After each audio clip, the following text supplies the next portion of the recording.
Hello everyone! It's me again, Rico, and welcome back to my YouTube channel. So for today's video, nakikita nyo naman sa ating title and thumbnail that we are going to review one of Samsung's flagship phone that was released last year, and that is the Samsung Galaxy Note 10 Plus. So aalamin natin kung worth it pa rin ba siyang bilhin this year 2020. So without further ado, let's go!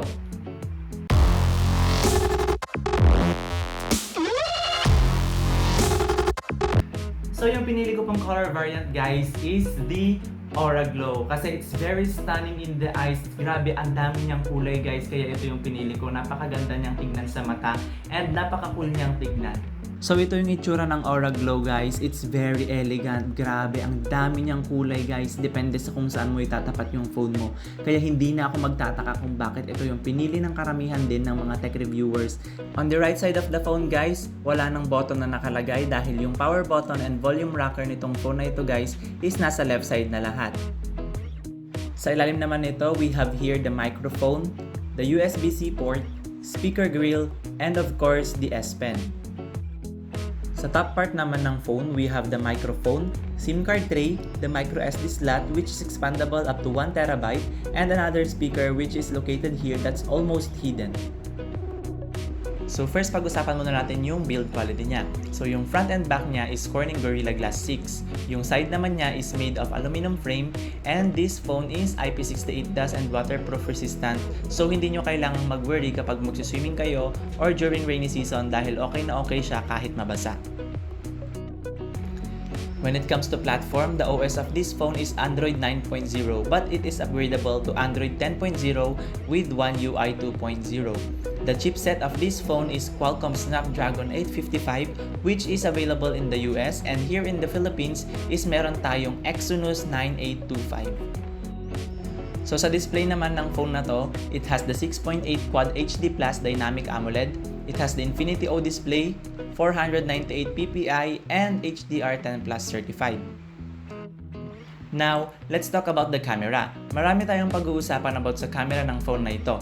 Unang-una dyan is the front camera of this phone guys is 10 megapixel f2.2 aperture, while the rear camera is 16 megapixel f2.4 ultra-wide camera, the 12 megapixel f1.5 to 2.4 wide-angle camera, 12 megapixel f2.1 telephoto camera, and the fourth one is the depth vision camera.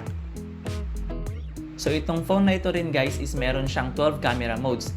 These are the photo, live focus, video, live focus video, night mode, pro mode, food, panorama, hyperlapse, slow motion, super slow motion, and the last one is the Instagram mode, which allows the user to upload photos directly from the camera app to your Instagram story.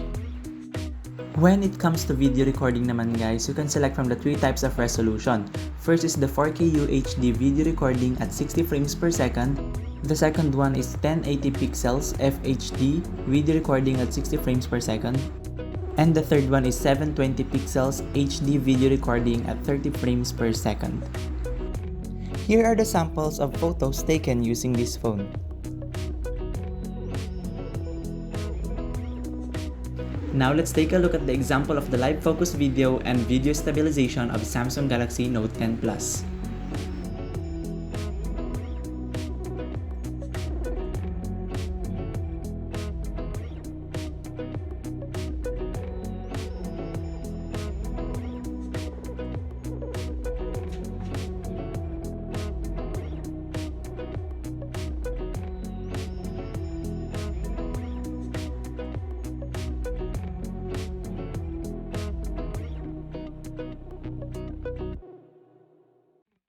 Now let's look about the S Pen.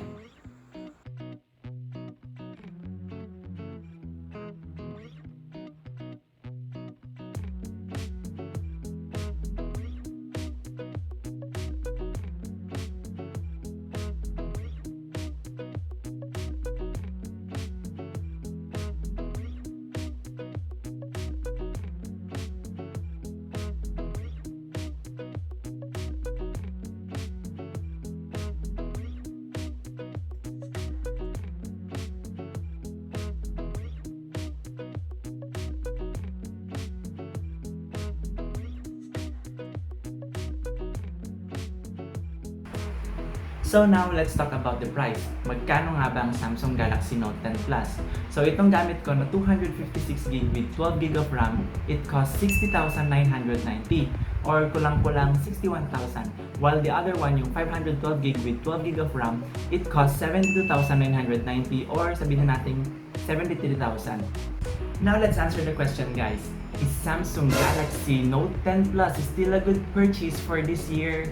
Well, for me, it's a yes. But considering the price point, guys, I would recommend you to buy the Samsung Galaxy Note 10 Lite. It is more cheaper, almost the same specs with this one, upgraded camera, and a good display. But if you are high on packets, guys, I would recommend you to buy the Samsung Galaxy Note 10 Plus. Else not, you can wait for the Samsung Galaxy Note 20, which will be released this year. So that's it for today's vlog, guys. I hope you enjoy and marami kayong natutunan sa ating video about Samsung Galaxy Note 10 Plus. So before we end this video, don't forget to like, subscribe, and click the notification bell para lagi kang updated sa aking mga videos. Bye!